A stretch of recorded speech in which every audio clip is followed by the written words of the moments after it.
Bapa, kami bersyukur kepadamu kerana telah mengutus Yesus untuk menolak dan mengalahkan kejahatan bagi pihak kami. Di dalam Engkau tidak ada kegelapan, hanya kebaikan dan terang. Kami memujimu atas kemenanganmu terhadap dosa dan maut, serta janjimu untuk mengubah kami menjadi serupa denganmu. Tetapkan pandangan kami kepadamu, agar kami dapat berjalan dalam terang dan kebenaranmu setiap hari. Ya Tuhan, lindungilah kami daripada godaan-godaan yang dapat menjauhkan kami daripadamu. Ajarkanlah kami untuk menjauhi keinginan diri yang mementingkan diri dan yang menggoda kami kepada dosa. Pusatkan hati kami kepada sifat-Mu yang suci dan tanpa celah, dan tolonglah kami untuk membenci apa yang Kau benci dan mengasihi apa yang Kau kasihi. Semoga hidup kami semakin mendekatkan diri kepadamu dan memuliakan nama-Mu dalam segala yang kami lakukan. Amin. Shalom dan salam sejahtera. Selamat kembali lagi dalam siri ibadah 10 hari berdoa. Tema kita pada tahun ini adalah Tetapi Bila Engkau Berdoa. Doa adalah nafas kehidupan kita yang menghubungkan kita dengan Tuhan. Dengan kehidupan yang penuh dengan doa, kita pasti akan mendapat kekuatan baru pada setiap masa. Hari ini, hari yang ke-10, kita akan berbicara tentang pencobaan. Dalam doa Bapa kami, Yesus mengajarkan kita untuk berdoa agar kita dapat dijauhkan daripada sebarang pencobaan. Kita harus memohon kekuatan daripada Tuhan agar kita dapat mengalahkan setiap pencobaan dan mengekalkan kehidupan yang kudus di hadapannya. Dalam Yakobus 1 ayat 13, firman Tuhan menyatakan, apabila seorang dicobai, janganlah dia berkata, pencobaan ini datang dari Allah. Sebab Allah tidak dapat dicobai oleh yang jahat, dan dia sendiri tidak mencobai siapapun. Sahabat yang dikasihi, Tuhan itu kudus. Dia adalah kasih. Dia tidak pernah mencobai sesiapapun. Sebaliknya, kitalah yang mencobai diri kita sendiri.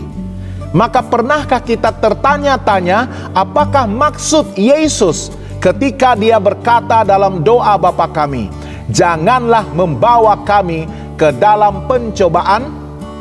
Yesus bukanlah bermaksud bahwa Tuhan mencobai kita untuk melakukan dosa dan kita harus memohon kepadanya agar tidak menjerumuskan kita ke lembah dosa. Jadi, apakah maksudnya?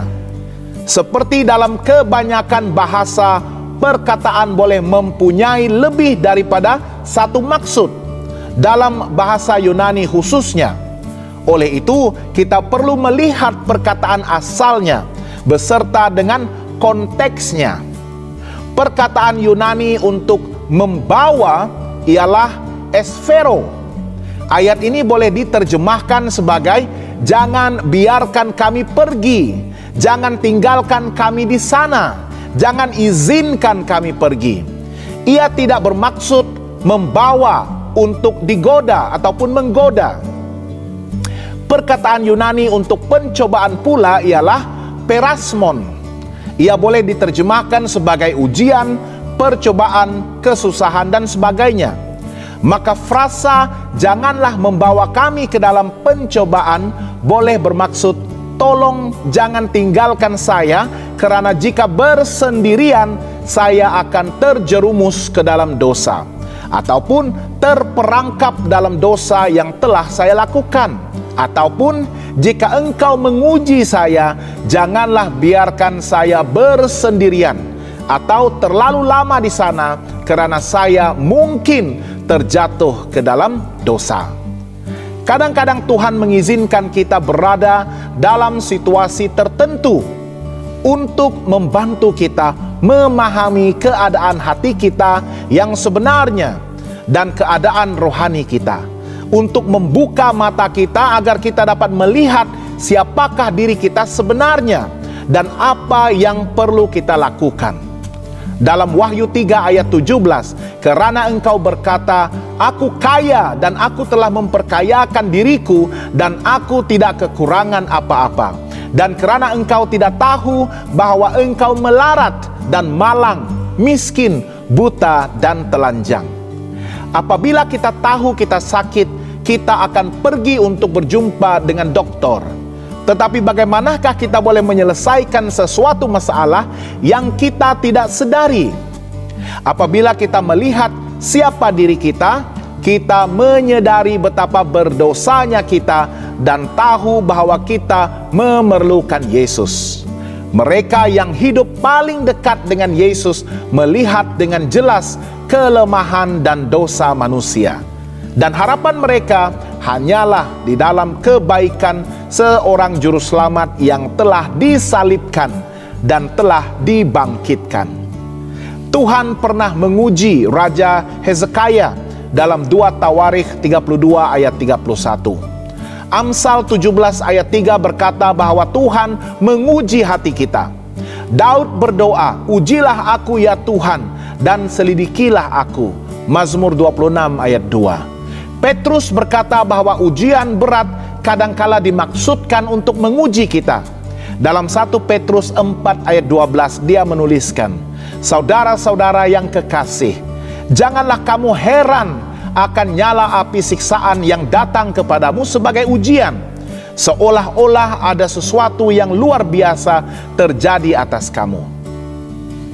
Kesadaran tentang dosa akan membawa kita kepada Dia yang dapat mengampuni. Ketika jiwa kita menyadari ketidakberdayaannya, dia akan meraih Kristus, maka dia akan menyatakan dirinya dengan penuh kuasa.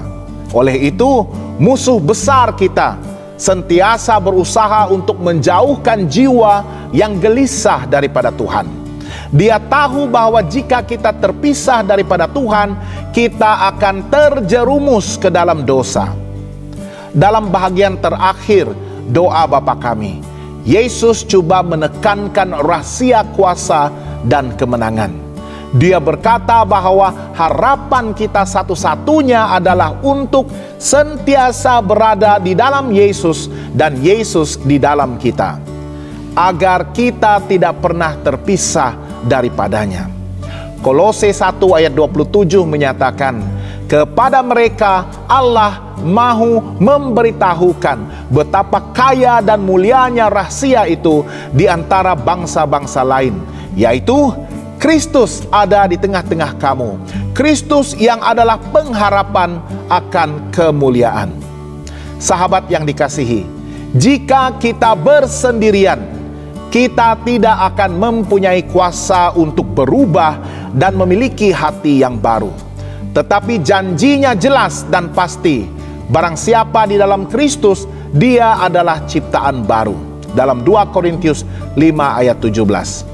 Bagaimanakah kita boleh memeriksa diri kita untuk melihat di manakah kita berada di dalam perjalanan rohani kita? Yesus berkata bahwa kita boleh mengetahuinya melalui buah kita. Dalam Matius 7 ayat 16 dia menyatakan, dari buahnya lah kamu akan mengenal mereka. Dapatkah orang memetik buah anggur dari semak duri atau buah ara dari rumput duri? Bagaimanakah kita boleh menghasilkan buah-buah yang dimaksudkan? Dengan terus berhubung dengan Kristus, seperti yang dia terangkan di dalam Yohanes 15 ayat 1 hingga 5, untuk berada di dalam dia dan dia di dalam kita, dan kita akan dipenuhi dengan rohnya, dalam Galatia 5 ayat 22 dan 23. Pengakuan agama membawa manusia ke dalam gereja, tetapi karakter dan kelakuan menunjukkan sama ada mereka berada dalam hubungan yang berterusan dengan Kristus. Dan jika kita terus kekal di dalam Kristus, kita tidak perlu pun memahami bagaimana Dia bekerja. Kita hanya perlu mempercayainya. Dia menyelamatkan semua orang yang datang kepadanya. Ibrani 7 ayat 25 menyatakan, karena itu Dia sanggup juga menyelamatkan dengan sempurna semua orang yang oleh Dia datang kepada Allah. Sebab Dia hidup senantiasa untuk menjadi pengantara mereka. Satu-satunya perlindungan terhadap kejahatan adalah kehadiran Kristus di dalam hati kita. Sahabat semua, Tuhan memanggil kita untuk berdoa tanpa henti, untuk senantiasa menyeru nama Tuhan, untuk berjalan bersama dengannya, dan dalam kesedaran penuh akan kehadirannya serta ketergantungan sepenuhnya kepadanya, agar kita tidak akan pernah terpisah daripadanya. Itulah kekuatan kita satu-satunya. Dan Dia berjanji bahwa jika kita mendekat kepada Tuhan, Dia juga akan mendekat kepada kita. Mari kita berdoa bersama-sama. Ya Tuhan Bapa kami di surga, terpujilah nama Tuhan. Kami sangat bersyukur Tuhan karena kami masih dapat berseru kepada Tuhan untuk menyatakan segala keperluan hati kami dan juga kerinduan hati kami. Tuhan, kami percaya Tuhan mengetahui setiap keperluan kami sebelum pun kami meminta daripada Tuhan. Dan Tuhan juga punya rencana yang terbaik untuk kehidupan kami. Dan kami memohon agar Tuhan akan menolong kami untuk memastikan segala kerinduan dan keperluan kami itu dapat diselaraskan dengan kehendak Tuhan, untuk membolehkan kami hidup di bawah kasih karunia dan rahmat Tuhan, dan terus melakukan apa yang Tuhan kehendaki, dan tidak lagi mengangkat ego dan juga tinggi diri kami untuk mengatasi segala rencana Tuhan. Tuhan, kami mohon agar kami dapat diberikan kekuatan untuk menangkis dan melawan segala bentuk pencobaan yang didatangkan oleh musuh kami si iblis. Tolong kami untuk memiliki kuasa daripada Roh Kudus Tuhan, untuk menghasilkan buah-buah roh dalam kehidupan kami, dan melalui buah-buah kebaikan, buah-buah yang membantu kami untuk bertahan, buah yang membantu kami untuk boleh membuat keputusan-keputusan penting yang benar, yang terbaik, dan keputusan yang memuliakan Tuhan. Tolong kami untuk boleh menghidupkan buah-buah tersebut dengan urapan kuasa Roh Kudus Tuhan. Janganlah bawa kami ke dalam pencobaan, jangan tinggalkan kami bersendirian, karena kami bergantung sepenuhnya kepada pimpinan-Mu, dan kami tahu kelemahan kami, dan kami mahu untuk berada di dalam Kristus selama-lamanya. Tolong Tuhan agar kami dapat hidup di dunia ini sebagai pemenang karena Kristus mendampingi kami. Saya doakan untuk teman-teman dimanapun mereka berada pada malam ini, biarlah mereka terus dikuatkan oleh kuasa dari firman Tuhan, dari doa yang tanpa henti dan bersungguh-sungguh, dan daripada urapan kuasa Roh Kudus dalam hidup mereka. Biar mereka juga diberkati dengan kelimpahan, dengan kesejahteraan, dengan kesehatan, dengan damai sejahtera dalam hati mereka. Dan biarlah mereka mengalami segala kelimpahan dalam hidup mereka, tidak kekurangan apapun, karena mereka menjadikan Tuhan sebagai gembala yang baik, yang penuh dengan kebaikan dan kekayaan, yang boleh menyalurkan berkat yang mereka perlukan, bukan sahaja untuk diri mereka sendiri, tetapi untuk orang lain di sekeliling mereka. Kami doakan mereka yang masih diselubungi dengan masalah, apapun masalah, dengan duka cita, perkabungan, karena kehilangan orang-orang tersayang akibat kematian. Biarlah Tuhan memberikan penghiburan, Tuhan berikan kekuatan, angkat semangat mereka, dan biarlah Tuhan memberikan tumpuan yang jelas kepada mereka akan janji kedatangan Yesus Kristus yang kedua kali, yang akan terjadi tidak lama lagi, untuk mempersatukan keluarga yang terpisah dan hidup berdiam bersama-sama dengan Tuhan selama-lamanya. Terima kasih Tuhan, Engkau bersama dengan kami sepanjang minggu ibadah 10 hari berdoa ini.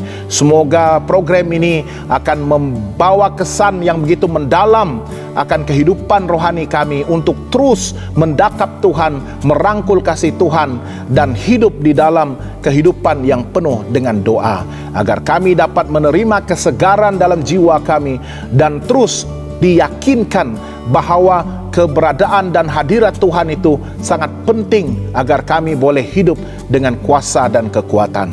Terima kasih Tuhan, kami serahkan doa ini hanya dalam nama Yesus Kristus Tuhan dan penebus semua kami. Amin.